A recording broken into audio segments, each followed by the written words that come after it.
Welcome to the Colts Squad Show. I'm your host, Derek Schultz, and that loss is going to stick around for a while. And I'm Zach Hicks, and nothing makes me more upset than wasting a good defensive performance. I'm Jake Arthur, and I think the Colts are going to be all right, but we're going to have to reevaluate some things that we think we know about them. I'm Alan Pinkett, former Oiler, and don't panic. I'll tell you why. Colts Nation, rise up. It's the Colts Squad. Everything Indianapolis Colts every week. Covering all the big hits and game-changing plays from the Circle City. The way only the Locked On Podcast Network can.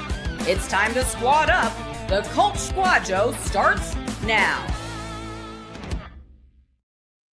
Thanks so much for joining us. Hopefully your eyeballs haven't melted from that overtime loss, or your ears haven't melted from listening to Tony Romo for 4 straight hours. But this is Locked On Colts on the Locked On Colts Network. Today's episode sponsored by our friends at PrizePicks. Download the PrizePicks app and use Locked On NFL to get $50 off in lineups after you play your first $5 lineup. I'm Derek Schultz, TV sports talker, columnist for the Indianapolis Business Journal. I'm joined by Notre Dame legend and former NFL running back Alan Pinkett, and you everydayers know, of course, Jake Arthur and Zach Hicks, the wildly popular Locked On Colts duo. I'm sorry. I've been coughing all day from screaming at my TV as well. Colts snatching defeat from the jaws of victory, collapsing in the second half in Kansas City for their third loss of the year, which just happened about 15 minutes ago if you're watching us now on the live stream. We'll pick up the pieces from that 23-20 defeat by the defending AFC champion Chiefs. We'll talk about who's to blame, which is what we always do after Colts losses. Luckily, those have been somewhat rare this year. Week 12 studs and duds. Kind of an uneven day, but as always, there were some good performances among the bad, and then what this loss could mean, guys, moving forward at a critical point of the season. We talked about it all through the bye week. Like, this was the home stretch, and this was the first impression of that home stretch, and obviously the Colts didn't leave a great one as far as the first step is concerned.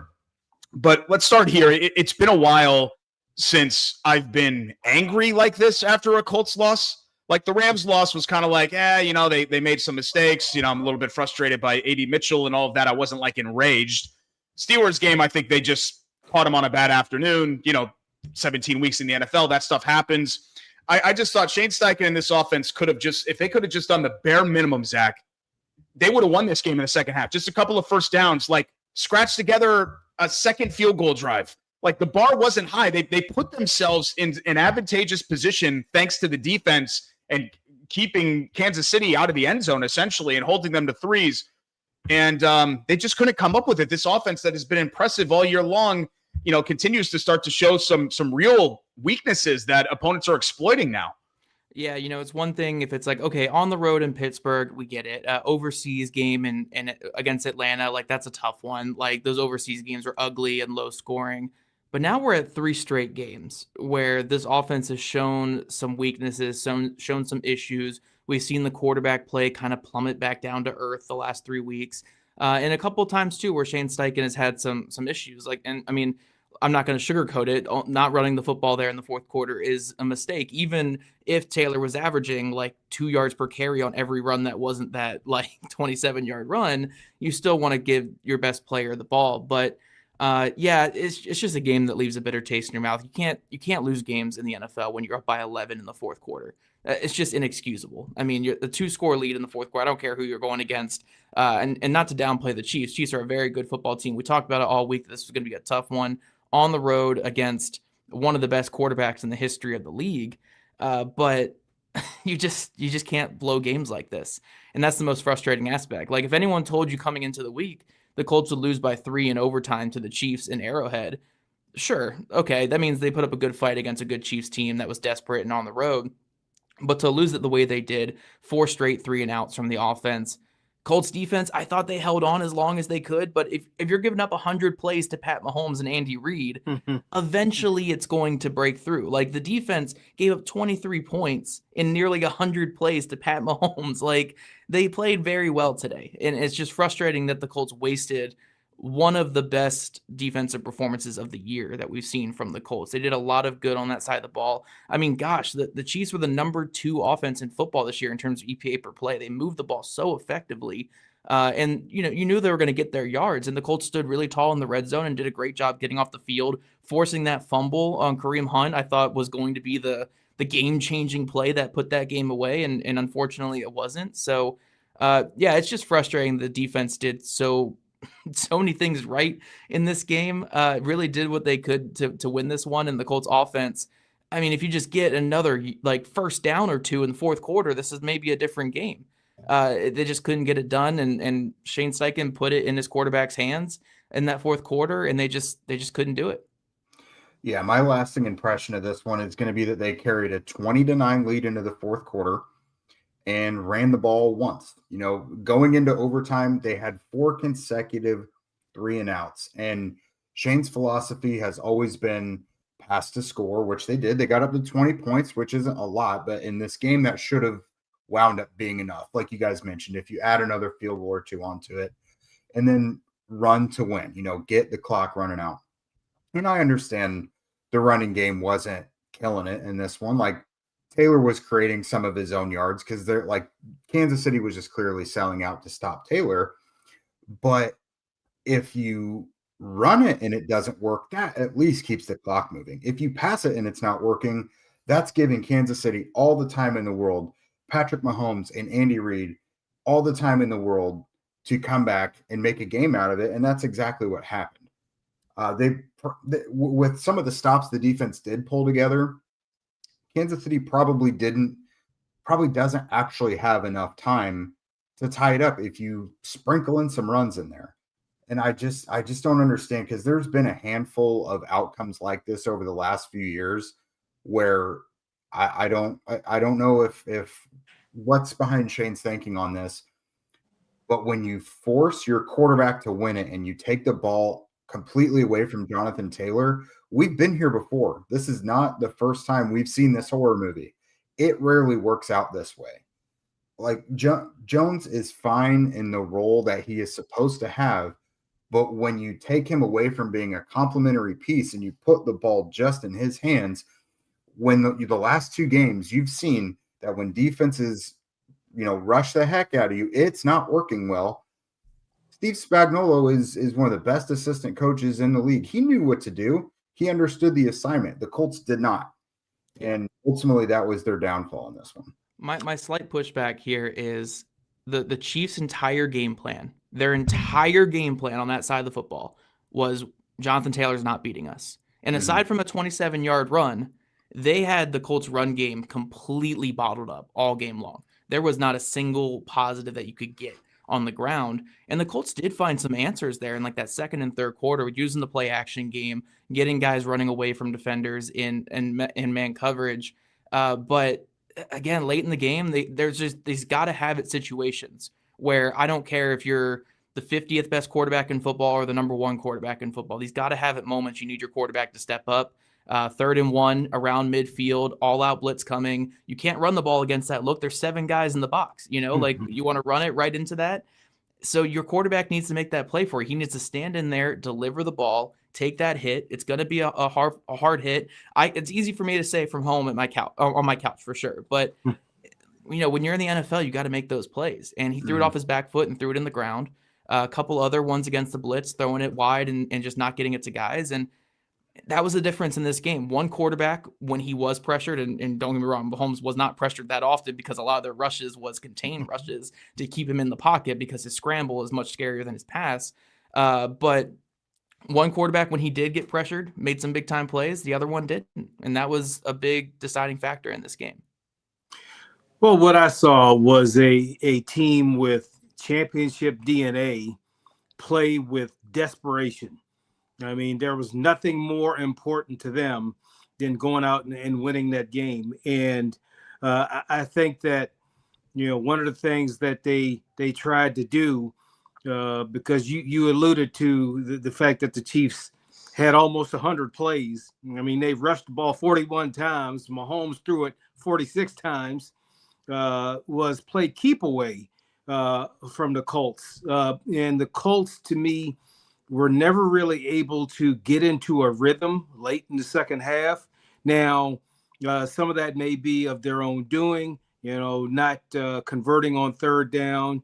But I think that the Colts definitely felt the more pressure, where in the first half, I thought that the Colts offense was more methodical. I mean, they were like a machine, just moving the ball, and they were not able to keep that up because of this team playing like their lives, the Chiefs' lives depended on it, and that's what I saw. But I don't think it's a reason to panic, because I think this is one of those games where you go back, you look at the film, and trust me, you're going to see these blitzes again. You're going to see this type of pressure once again. Now you know the answers. Will you be able to in the upcoming games? Because let me tell you something. When I saw the Texans play in their game, that was a little bit scary, that defense against the Bills.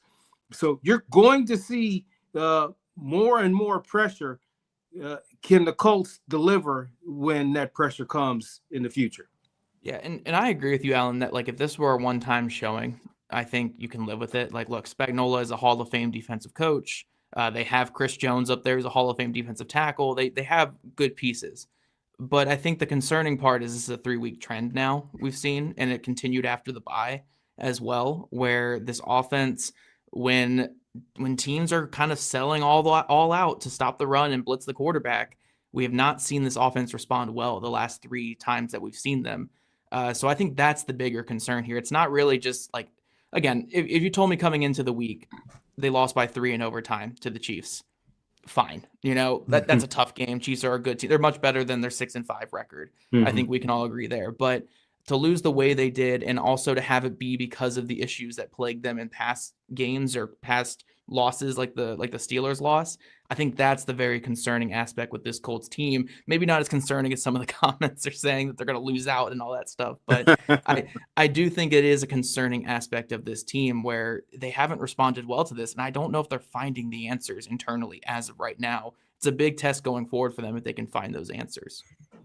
Yeah, it's a great point. I mean, the fourth quarter, the offense went 3 and out, and then still had the lead. It was 20-17 with the ball at midfield, 4th and 10. Ball at midfield, and you're up 3. And they still, they not only could they not score, they didn't even get a first down. And it's just like, that's you're exactly right, that it's not that they lost, it's just how they lost. Like, the Colts were seemingly in control, even when things were wavering a little bit. They were in control of this game really up until the very end. And if they just had done the bare minimum on a couple of those where the defense had gotten the ball back and even just gotten a couple of first downs, Jake, I think you would have, and ate some clock, I think you would have felt a lot better about this outcome. I mean, 20 points might have been enough if you weren't going 0 for 3 with 3 throws and taking 52 seconds off the clock every time you had the ball in the fourth. I think that's exactly right. And that's kind of my biggest issue here is, you're just going against your own philosophy. And I do understand that the Chiefs, I even tweeted, I was like, Steve Spagnuolo probably woke up this morning saying he'd rather die than let Jonathan Taylor beat them. And that's exactly what they were doing. But the defenses three games in a row now are doing the same things to beat you, and you're not doing enough to counter it. Like, we all came into this game knowing exactly what Kansas City's defense should do to beat the Colts and disrupt the passing game. And then when the Colts made themselves one-dimensional, like that's exactly what they didn't have the proper answer to it. And I think it's maybe not fair to ask Jonathan Taylor to like fight and rip through and create all of his own yards, but there were times there when he was doing just that. And I would rather go down giving your best player a couple more opportunities to get you those necessary first downs that you need and everything. Because this wound up being a game in the fourth quarter where like literally every single play mattered, and the Colts just didn't do enough with it. And I'm just always of the thinking that you have got to have the ball in your best player's hands, and you're just kind of turning Daniel Jones into something that he's not. Like early in the season when he was like a cog in the machine and not the guy you're putting the ball in his hands a million times like that, it just worked so much better that way. Yeah, and one thing I do want to throw out there just for speculation, but I think it did play a factor. I think that Jones injury was a little bit worse than what we kind of expected coming into this. They didn't call many bootlegs in this game, which was the key to really getting after this Chiefs defense. Mm-hmm. No QB sneaks in this game with multiple 3rd and 1s and 4th and 1s in this one. I think there was something going on with that leg too with Jones. Not to give him an out here because, again, this isn't a 1 week issue. It's been a multi-week issue with him. But I do think that leg was giving him some issues, and it led to a little bit more like hamstrung offensive play calling at times in this one. Yeah, no question about it. We're going to talk more about Shane Steichen's play calling, Daniel Jones going into the fetal position, and who's to blame for the Colts' loss to the Chiefs when we return next here on the Colts Squad Show. This portion of the show brought to you by our friends at PrizePicks. You and I make decisions every day, but on PrizePicks, being right can get you paid. Don't miss any of the excitement of this sports season, whether you're following the NFL, NBA, or both. There's no better time to jump in on the action. If you haven't tried it yet, PrizePicks is the simplest way to play. Just pick more or less on at least 2 player stats, and if you get them right, you win. It takes less than 60 seconds to make your lineup, guys. It's super easy, and you can play anywhere PrizePicks operates, including California, Texas, and Georgia. Now that we're in football and basketball crossover season, I've been using PrizePicks during both football Sundays and NBA tip-offs during the week because it keeps every game super exciting. Plus, if one of your players leaves early with an injury, I know that could be a drawback in fantasy or in betting or things like that. You're protected in PrizePicks. They have an injury reboot that saves your lineup even from a loss when it comes to an injury, which is awesome. Download the PrizePicks app today. Use our code LOCKEDONNFL to get $50 in lineups after you play your first $5 lineup. That's code LOCKEDONNFL for $50 in lineups after your first $5 lineup. PrizePicks, it's good to be right.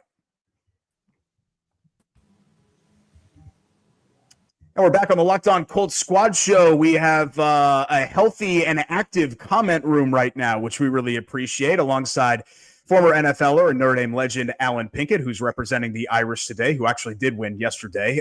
Jake Arthur and Zach Hicks of Locked On Colts is here as well. I'm Derek Schultz, recapping the Colts' disappointing and frustrating and excruciating, really, 23-20 loss at Arrowhead to the Chiefs, which are the artists formerly known as Arrowhead, whatever they're calling that stadium now. We're kind of, just bridging the first segment into the second segment because obviously a lot of the takeaway from that game is Shane Steichen and the play calling.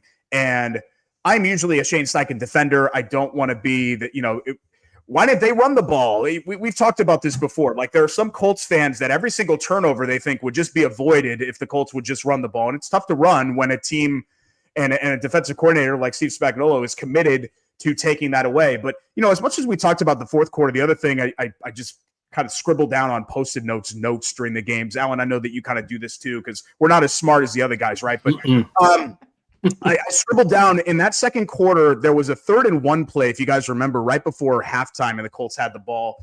And they ended up, I think Daniel Jones tried to throw to Josh Downs, and it was just a low probability sort of completion play. And I'm thinking to myself, man, I think you just run there because of the clock factor and it's 3rd and 1 and it's 1 yard. And I was like, yeah, but whatever, Steichen, this is kind of what he does. Chiefs get the ball back. They march right down the field. They get another field goal to get to 9 points. And, at the time I wasn't thinking that was some like catastrophic red flag kind of mistake, but with the way that the game played out, to me, Zach, it was just sort of a smaller consequence of the overall day for the offensive game plan, if that makes sense. Yeah, I think that might be a good question, though, for Steichen on that particular play, because it looked like they had a run call on by where the alignment was of the running back prior to the snap, and then Jones checked out of it because there was like 8 guys in the box. And that was kind of a lot of what happened today, I think, in a lot of situations. Now, I don't know what was happening in that fourth quarter. A lot of those did just look like pass plays, but we did see Jones very active at checking out of things and changing plays.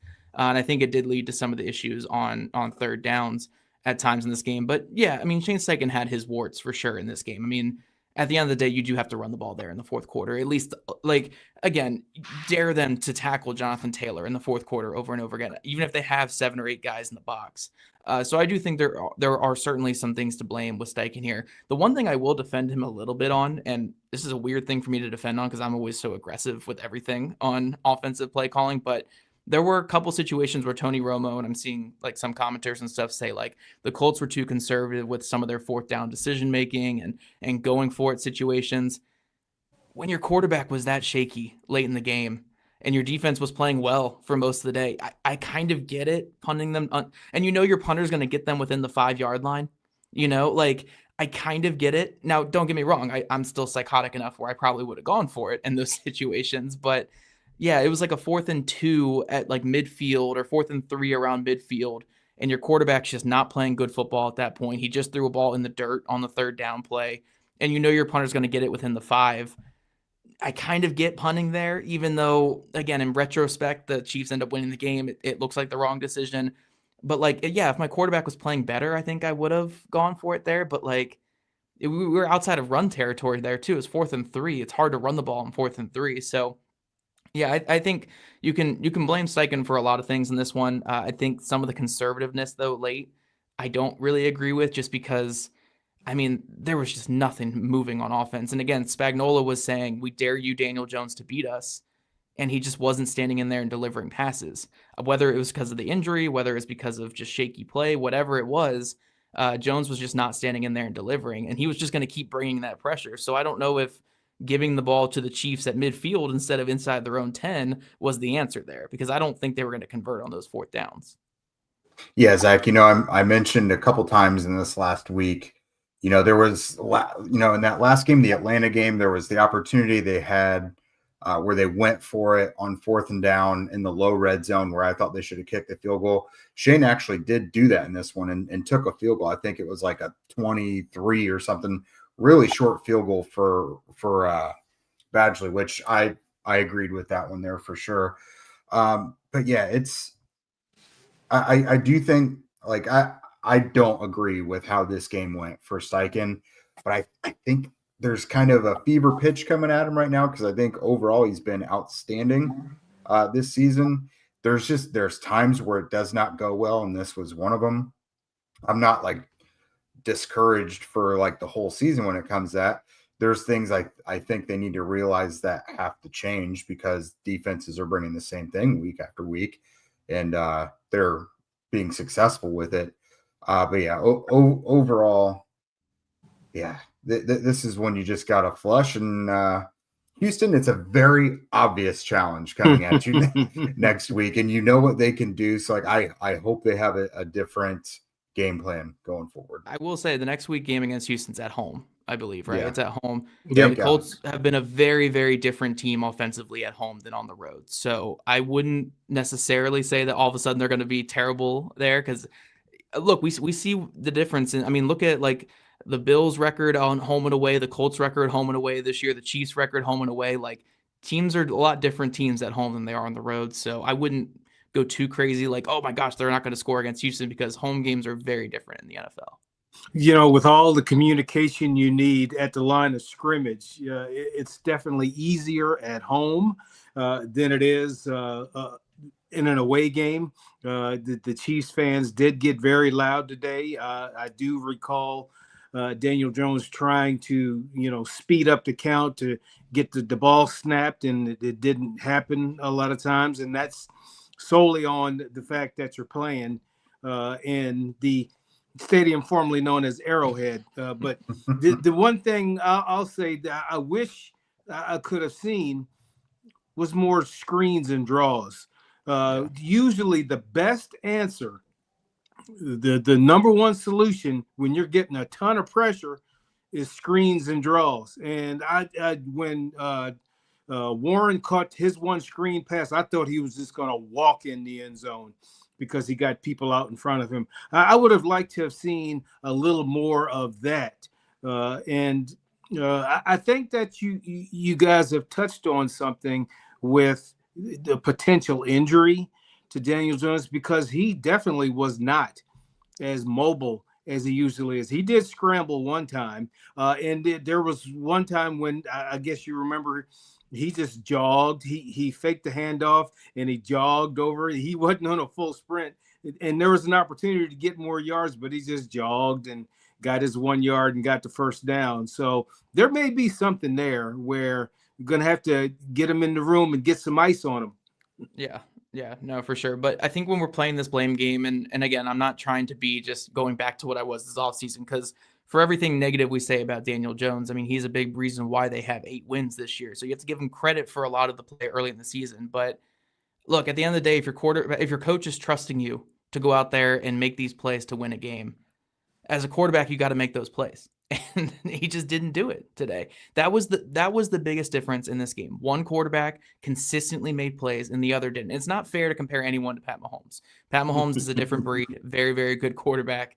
Maybe that's not fair, but like if you want to win it all this year, those are the guys you're playing against. You have to be able to make plays that can go toe to toe with them. And the Colts had a lead for most of this game. Like, it wasn't like they were asking Jones to crawl this team back from the depths of hell to win this game. It was convert a couple first downs, stand in there and deliver a couple throws like he did against the Denver Broncos, for instance, early in the season, like he did against the Chargers when they needed first downs in that game. We've seen him do that this year, but in this game, when Spagnuolo said, you know what, Jones, if we're going to lose, we're going to lose to Daniel Jones's arm. And Jones just wasn't able to answer the bell. And guys were open. I mean, yes, he was pressured on them, but guys were open. Those are just plays that need to be made. And I'm not going to put all the blame on the quarterback. And even for all the blame I want to take away from the defense because they played well, there were still a couple times the defense could have been better. But you just can't go 3 and out 4 times in a row and expect to win, regardless of how big your lead is in the fourth quarter. And when the other team is daring you to throw the ball, you have to be able to throw the ball. And they just weren't in this game. So just need better from your quarterback going forward. Again, I don't know how much the injury plays into this, but he just needs to be better, especially if, the Colts don't have first round picks this year or next year now because they believe in this quarterback. He's got to reward that belief with strong play because the last 3 weeks we've seen from him have not been good enough. And they need to be better going forward. Well, my Pollyanna way of thinking is you're still in first place. And secondly, you got a chance to see what the playoffs are going to look like. All right. And fortunately, it was not a playoff game. It was a regular season game. And so in a loss, you can learn a hell of a lot from a loss. Mainly how not to lose again. But there's a lot of takeaways from this particular game that the Colts can make a ton of improvements on so that when they get in this stretch run, they'll be able to have success in these situations instead of what they saw today. Yeah. All I know is with the group of pass catchers they've got, they've just got to get better play. Like I for the life of me, I don't understand why it's not really clicking with Josh Downs right now. It's like a huge opportunity for me. Like you've got such a good slot receiver out there that could be doing so much for you, and it's just not clicking for whatever reason. It seems like the timing isn't there, whatever it is.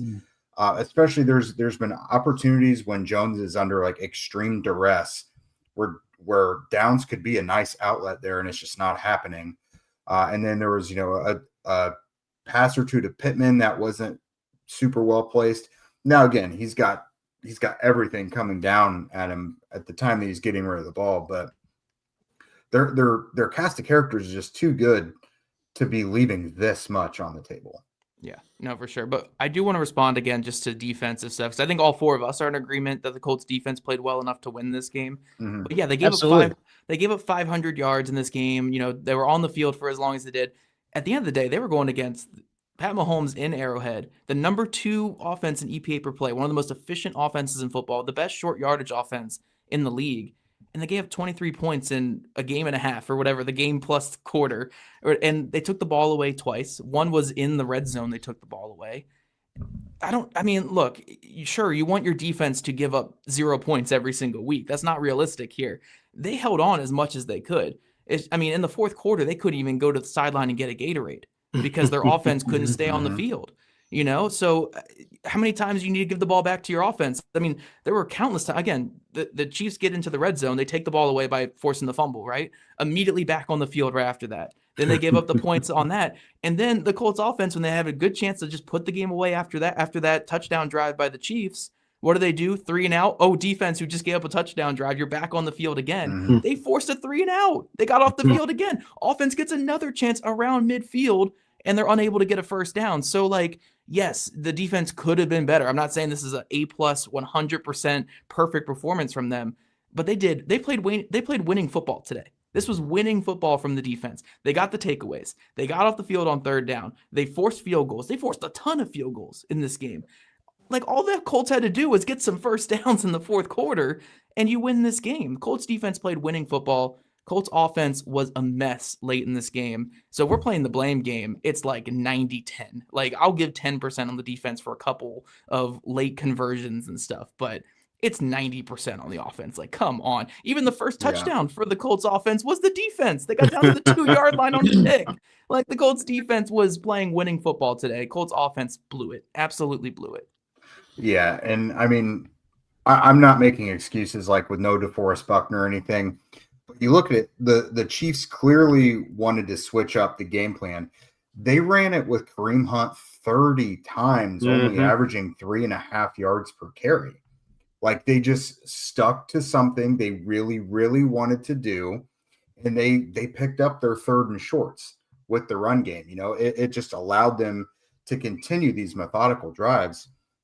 And like they had numerous 10-plus play drives, and then you get the ball back to the offense, who goes 3 and out or, 5 and out, can't sustain a drive. Like, it was like from the jump.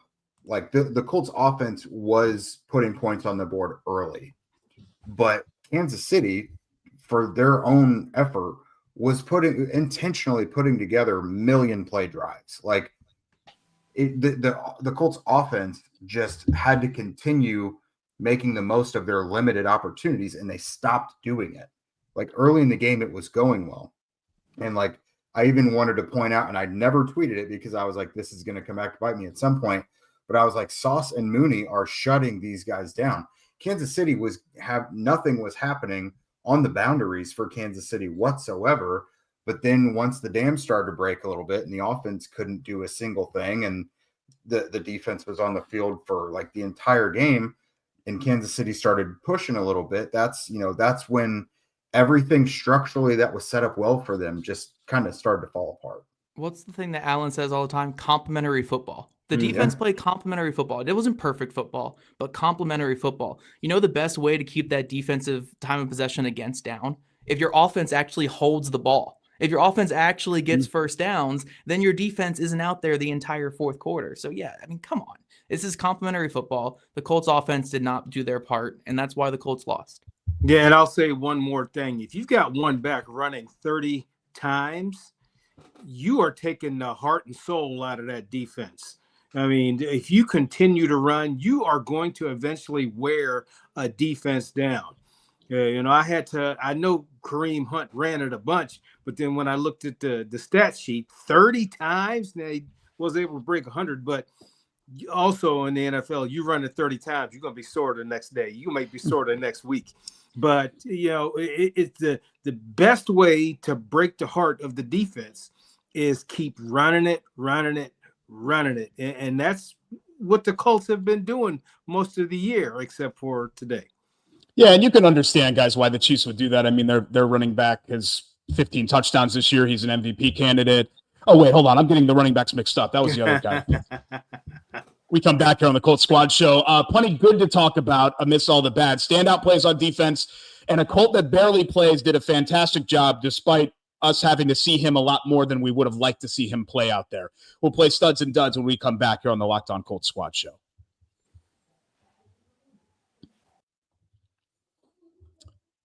This portion of the show brought to you by our friends at Gametime. NFL season is here, and honestly, there's nothing better than being in the stadium surrounded by fans, cheering on your team, and thankfully the Colts will get to do that at Lucas Oil Stadium next week. But let's be honest, getting tickets can be a hassle between queues and login screens and prices jumping at checkout. It's frustrating. That's why I like to use Gametime, the app that gives the advantage back to the fans. Gametime is fast, easy, and backed by the Gametime guarantee. You'll always get 100% authentic tickets delivered on time and at the best price. Plus, all fees are included, so the price you see is the price you pay. I've talked about the zone deals before with Gametime. It's my absolute favorite feature.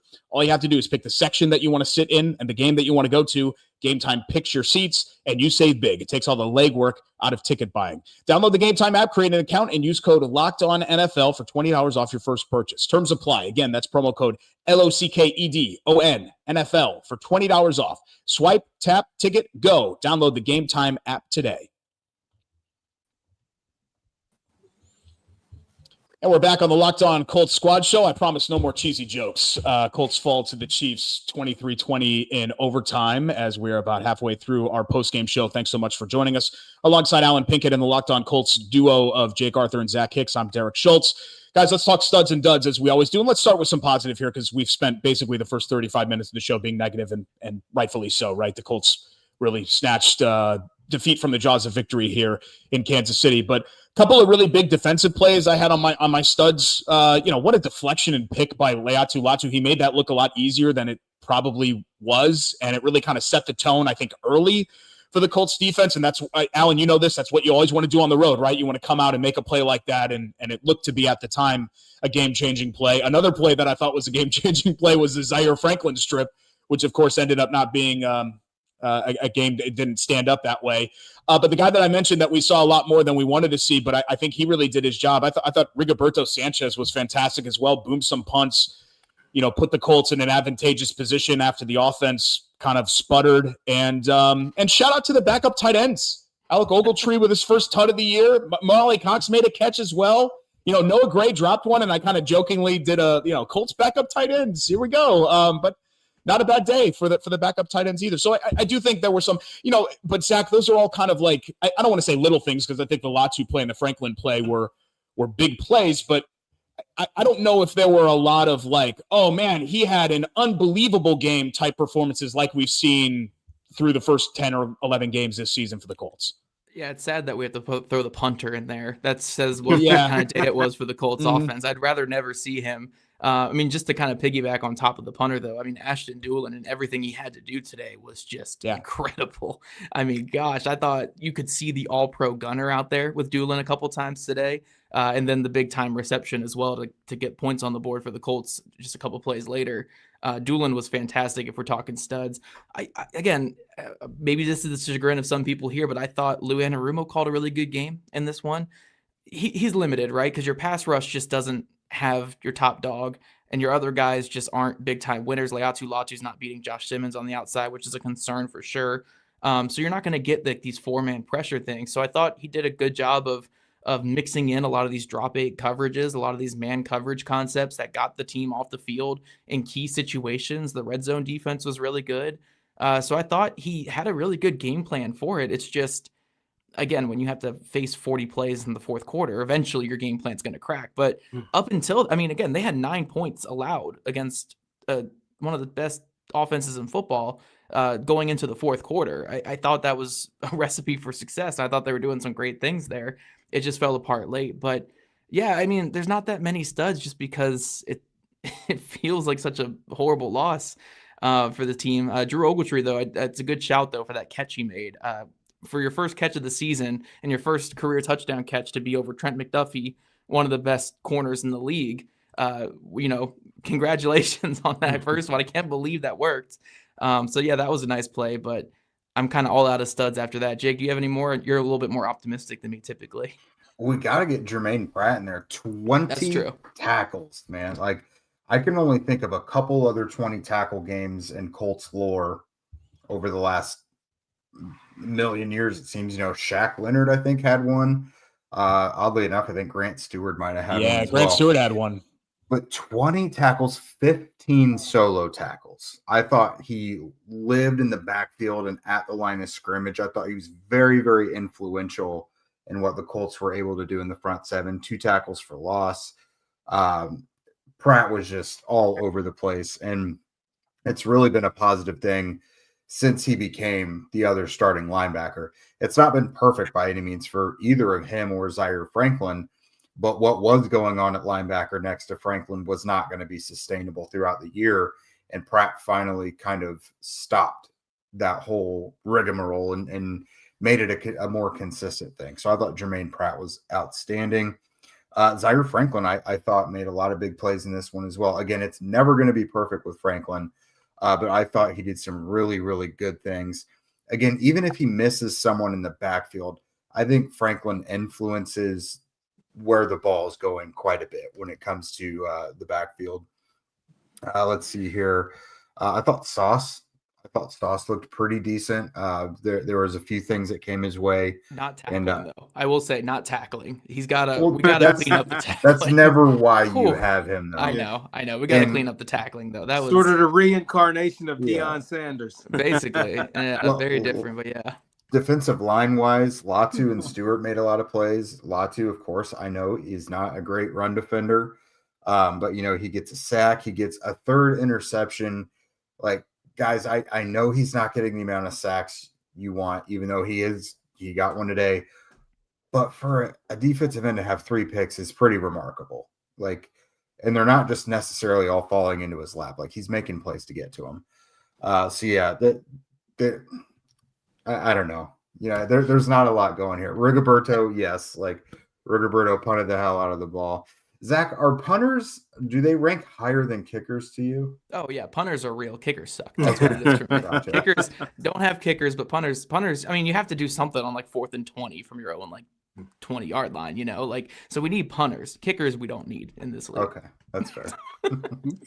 All the guys you pointed out, I would just echo, the things that you said. I thought that was really impressed by Ashton Dulin. Every time he's been called on, he's done something spectacular. He creates value for himself to stay on this team. I did notice that when you have Sauce and what do y'all call him? Mooney Ward. Yeah. Mooney. When those two are locked down. And so there's definitely a difference with this defense. The defense has taken a step up. Now, I would love to see a more not so much bend but don't break. But, I mean, when it's time for this defense to stiffen its back, they usually do it. And I think part of that is because you got 2 lockdown corners. And can't say enough about Jermaine Pratt, especially since he didn't play a lick of training camp with this team, basically came off the street, and now is making 20 tackles. Yeah, no, for sure. Yeah, but I will say with the defense, again, they played very well, I think, for most of this game. And yeah, having those 2 outside corners I thought played big. I mean, pretty much all the passes were funneled to the middle of the field for most of that game until late. So, yeah, we saw the big difference there. In terms of duds, though, I think we covered duds a lot already on this. Can I add one? Yeah. I think the duds really are Steichen and Jones, right? I mean, right. I don't know if anybody else played. Jonathan Taylor had a quiet game. I don't know if I'd call him a dud necessarily. There's some context there. O-line, but again, it was like, here, 5 guys block 7 all day long. It's kind of like, yeah, you want to see them better, but like, we don't have enough bodies here to block all these guys. I think for both of them, I think there was context, but I do want to give a dud, and I waited until the 42nd minute to say this. I just thought the officiating was just kind of all over the place. I hate the roughing rule with the body weight thing. I hate it. I think I know you hate it, Alan. I'm sure every single player, old school player, kind of hates that call, but I think there was a lot of, kind of picking and choosing. I thought the face mask that took away the Chiefs touchdown was kind of a tough call in that situation. And then I didn't like the Pittman OPI. I thought that was just a play on. I didn't know if it was DPI or OPI or holding on either side. I was just kind of like, I don't think that's a flag at all. It was a weird play to me, but I want to throw the officiating in there. It's a flag happy crew, and I can't stand watching games when there's just flag. Yeah, it went both ways too. Like, I think Colts fans have plenty of reason to be pissed about that, as do Chiefs fans. Like, I just don't like when officiating gets so much in the way of the game. Like, a lot of flags, a lot of inconsistencies in what they were and were not going to call. Obviously, I know a lot of people are upset about the calls that Mahomes got. Like, the roughing calls that went in Mahomes' favor are almost always going to be called. Jones got none of them, though. I do get the frustration there because he took a lot of hits that probably would have been called in favor for Mahomes. I wanted to sneak one more quick stud in there because he's a guy where I have to give him his flowers when I'm hard on him. Anthony Gould, I thought, was really, really good today, especially as a punt returner. Gave the fruitless Colts offense really good field position several times. Oh, Colts special teams was fantastic all day long. Yeah. Honestly, Yeah. Colts special teams and defense deserve to win this game. Their offense didn't, but their Colts special teams, if you look at their kick and punt coverage, phenomenal. Like honestly, one of the best games they've had all year in kick and punt coverage. No missed kicks from Money Badger today. Punts were on top of it all day long, and Gould was returning punts very well, and even the kick returns all got past the 30. So yeah, special teams was phenomenal for the Colts in this game. It wasn't enough. I guess they needed some block kicks in there as well. I guess that would have been the difference maker. Yeah, and those are building blocks. Those are things that make up a victory. So hopefully those guys continue to do that. The Colts clean up the areas that are messed up, which I know they can do, and they need to get the taste of winning back in their mouth again. Alan, let's just talk Notre Dame the rest of the 15 minutes. That would be fun. You see, I'm still representing. Ooh, buddy. I found myself rooting for the Syracuse kid to score with 7 seconds left. Is that wrong for me to do? I mean, Yes. Okay. I felt bad about it. Colts and going into the next game against Houston is going to be a really big one. It was already going to be a big one, but especially is a big one now. Will there be some lingering, though, from this Colts loss moving forward for the rest of this season? We're going to talk about that when the Squad Show returns for a final time next.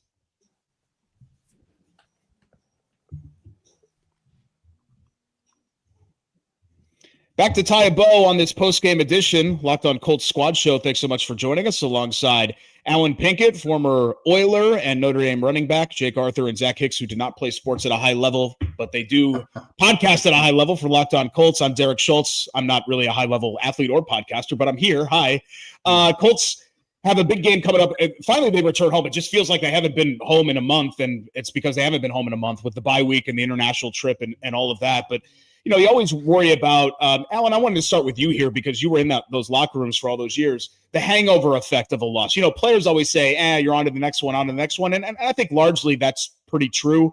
I think you have to be just kind of so laser focused in on what's happening in front of you that you can't spend a lot of time looking back. But I do wonder a little bit, we talked about this on Wednesday's show. It's not that the Colts lost, right? Like Zach said, if you would have told me that they lost by a field goal in overtime to the Chiefs on the road, fine, whatever. It's just kind of the way that they lost and the missed opportunity of what a win would have meant. I maintain that this would have really been a season-defining type win to go there and win and show that this is a different Colts team. Now, my mind's still open that this can be a contender and all of that. I'm not throwing that out the window, but will there be any lingering effects from this loss, in your opinion, Alan? Well, one of the things that happens in professional football is you're going to lose. So you got to handle it like a professional and know, okay, that happened. Let's flush it and let's move on to the next. But there's some losses that sting a little bit more, and you can't be casual about it. You have to really put in front of your mind, we got to correct this foolishness if we're going to have any type of success. And, fortunately for the Colts, all the goals that are out there in front of them are still present. But this is one of those losses that really pisses you off because you had it right there in your hands. And there's two ways to handle that. You can assume that you're not good enough and you get in that situation again and you fold because you say, well, maybe we're not supposed to win, or you go and correct that mess. And it's a collective thing, both coaches and players. But I would say it's more on the players to correct that kind of stuff, to police themselves, so that when they get in this situation again, they've worked too hard to put themselves in position to not be detail oriented in the fourth quarter. So this is one that it hurts a little bit more, this type of loss, but it should hurt enough to make you want to go back and correct the things and make sure it doesn't happen again. Yeah, it's just tough to lose a game when you're winning like that in the fourth quarter because you look at the film and it stings extra hard. Where it's like we should have won this game. Like they should have won this football game. But the key is always how you bounce back from losses. Just make sure the losses don't stack. So far this year, the Colts are 2-0 following a loss, averaging 35 points per game. Technically, they've come back home after each loss, but one of those home games is the Atlanta game overseas. So I don't know if I could really count that in there. The other home one was against the Raiders following their loss to the Rams. They came out and dropped 40 on the Raiders and really responded exceptionally well in that one. But yeah, it's all about how you just respond to this. Like, losses happen for sure. Like, and the Chiefs are a good football team, and you were on the road and they were desperate. Like, it happens. The key is just making sure this doesn't carry over against Houston. You're coming back home. You're going against a divisional opponent. All these things that happen going forward, you can control everything with these divisional games. So like everything going forward is still within their reach and within their own control. They just need to make sure they take care of business in these divisional games. But if I have anything I'm concerned about, it's still just Jones after these last couple games. And again, I'm not going back to my preseason takes on Daniel Jones because he's a big reason why they have the 8 wins, but he's also a big reason why they have the 3 losses. And we've seen him kind of have these issues in recent weeks. And it's not like the defensive schedule gets a lot easier the rest of the way here, right? They got this game against Kansas City, who, they're top 10 to 15 defense in the league this year, according to whatever stats you're looking at. But the rest of the way, they get Houston twice. They get Jacksonville twice, who is a really good takeaway. They take the football away really well. And then you get Seattle, who's a very good defense as well. So it doesn't get easier. And for you to win these games, we can say run the ball a little bit more for sure. And it helps there. But to win games in the NFL, the quarterback has to be the difference maker. We can have him be the system quarterback and be the complementary piece to Jonathan Taylor. But at the end of the day, your quarterback needs to make plays. That's why the Colts have 8 wins, because their quarterback made plays in those 8 games. He needs to get back to doing what he was doing early in the season. And it's going to come against better defenses here. So the Colts are going to go with, look, Jonathan Taylor's great. Colts offensive line has been good for most of the year. The defense, I think, is getting better. But where you go in the NFL is based on how good your quarterback is. That's why the MVP award is not the MVP award anymore. It's the MVQ award, most valuable quarterback award, because where you go in the NFL is based on what your quarterback can do. And this team is, high or low on what Daniel Jones gives them the rest of the year. If he's going to play like this or play like he did against Pittsburgh, play like he did, for most of that game against Atlanta, the Colts are not going to go very far. But if he can get back to what was working early in the season and operate really high in this system and trust what he is seeing and make some big time throws, this Colts team can be dangerous come playoff time. But he needs to get back on track, because these last couple of weeks have been very concerning. Yeah, I think the good news for them is they do have, they have 4 more games here that carry a ton of weight. Division games, and they might give way in the grand scheme of the AFC playoff race, but they do have a bit of a lead there in the division with 4 opportunities to control their own destiny there. And again, they get back to having a few more home games, like Zach mentioned, and they also don't face any more elite AFC quarterbacks. Whatever Sam Darnold does to them is whatever Sam Darnold does to them out there in Seattle. That's whatever. But, even if CJ Stroud is back for both Houston games, that offensive line is still not great. This next one is at home. Trevor Lawrence has been as weird of a quarterback to evaluate as possible this year. It's been mostly a mixed bag. So as long as you don't just completely shoot yourself in the foot constantly, the other side of the ball is probably not going to make you pay too bad as much as today, because you just cannot give Patrick Mahomes bonus opportunities. You can't do it. And then so you don't really face that level of a threat anymore. And if you play well, again, 4 of these next 6 games are incredibly consequential, and you can pretty much control your own destiny still because of what Daniel Jones and the rest of this team built up in the first half of the schedule.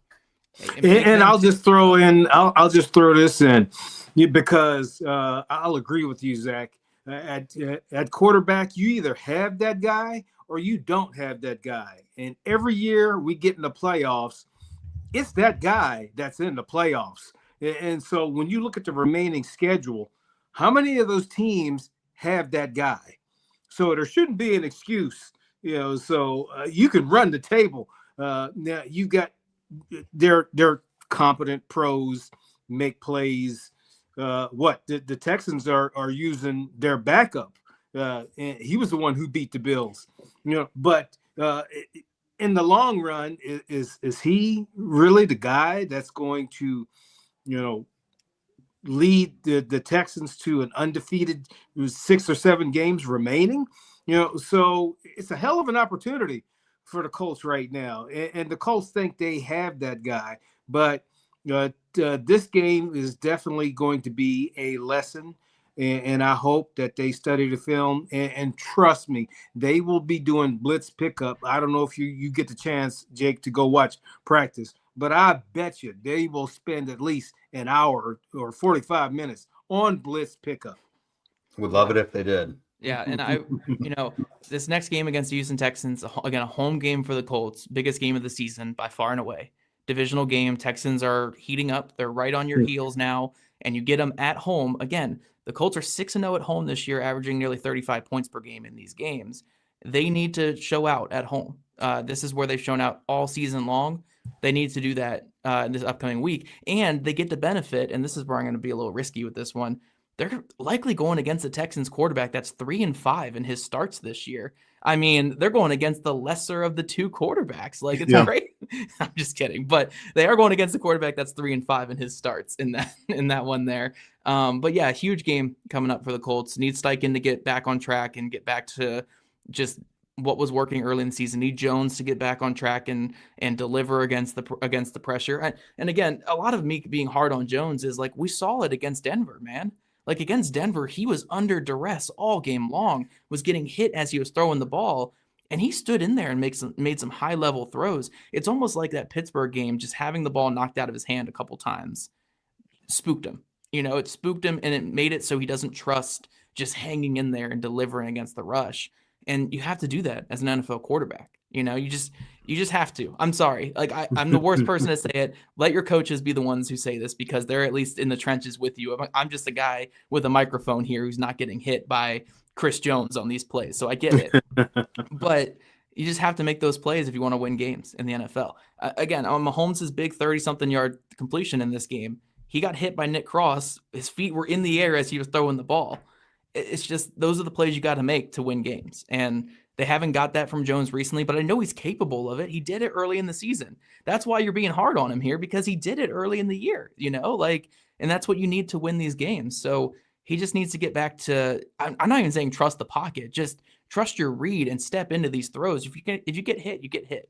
It's part of the game, Heck, you might get a penalty call for you might even get, the benefit of someone putting their body weight on you or something. I don't know, whatever that call was. But you got to make those throws to win in the NFL. Good. And the more success you have at quarterback, the more you get those calls. That's true. It's true. And just a closing thought here, guys, because, this is how it is on a post-game show, right? After a win, Colts are going to Santa Clara, let's hop in the van and drive there right now. And after a loss, they're terrible. But to the people that are saying, well, see, this was all a mirage and everything's a pumpkin, a carriage into a pumpkin, and they were merchants on their schedule in the first half of the year. Look, we said it here, guys, that you could take the Raiders game and the Dolphins game and the Titans games for what they were. They moved the ball up and down the field all day against Denver, all day against that defense, all day. Against the Rams, they really lost that game themselves. I mean, they largely outplayed the Rams, who look like the best team in the NFL right now.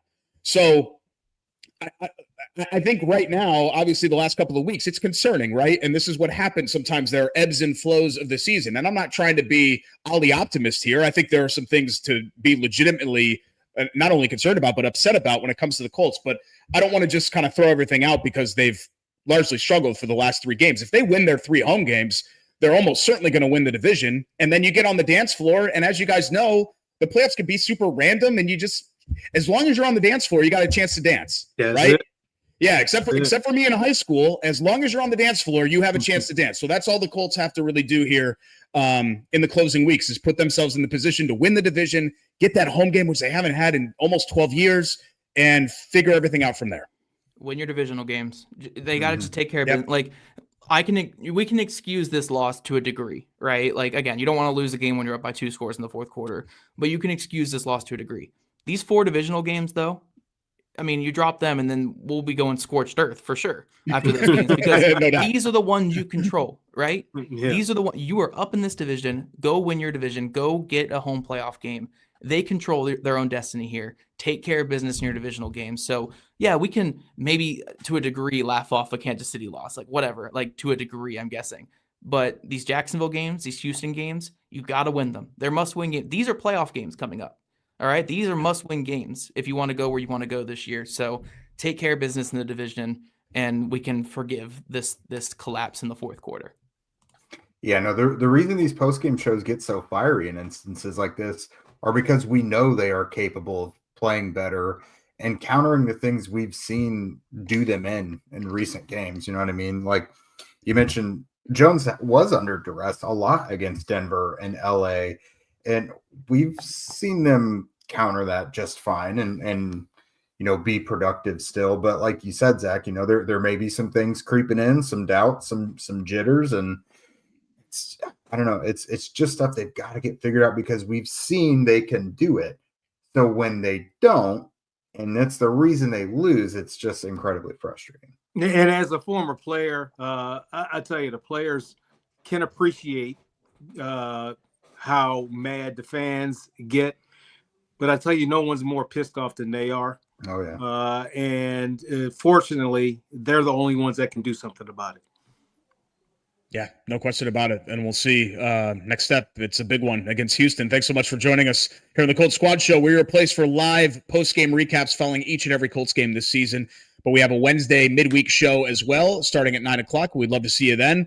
We'll be back with you to talk about the first practice and injury report of Week 13 as Indianapolis prepares to finally get back into division play against the suddenly resurgent Texans. But until then, follow us on socials at Locked On Colts and check out our other great content on YouTube and TikTok. And we'll see you next time right here on the Squad Show.